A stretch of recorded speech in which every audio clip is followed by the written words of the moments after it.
طيب يا جماعة، عايز أقول لكم على كارثة تانية الأمهات بتعملها. زي ما إحنا متعودين دايما إن أكتر حد بيأذي الطفل هو أمه، صح كده؟ طيب في أم جات لي عندها بيبي 4 شهور، جاله شوية سخونية، فقالت إيه، أنا عايزة حاجة جامدة من الآخر تعالج السخونية. فراحت للصيدلية قالت له اديني لبوس السخونية بس بتاع الرضع، خد بالك. قال لها بس كده عينيا. راح مديها ايه يا جماعه؟ مديها دولفين 25. فجاء اتاكد عليا ان هو بتاع الرضع واديتهوله والدنيا تمام التمام. حابب اقول ان الدولفين او ادويه الديكلوفيناك صوديوم اللي هي زي الفولتارين والدولفين والعيله دي والبيبي ريليف والكلام ده مش مسموح استخدامها قبل سنة. ولو هنستخدمها بعد سنة بيكون تركيز 12 ونص، مش 25 مش 50 بتاع الكبار. ال 25 ده حاجة بتاع أطفال كبيرة، اللي هو 4 سنين وأنت طالع مثلا.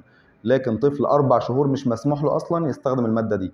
فما بالك جايباله تركيز بتاع طفل عنده 4 5 سنين وفرحانة وبتقول لي اديته له 3 4 مرات النهارده. انتوا عارفين انتوا بتعملوا ايه؟ انتوا حرفيا بتبوظي الكليه بتاع الطفل. في اطفال جالها فشل كلوي وبتغسل كلى بسبب الدواء ده. فعلا والله العظيم زي ما بقول لك كده. فحابب ان انا انشر المعلومه دي علشان خاطر ننقذ اطفال كتير من امهاتهم اللي بتاذيهم.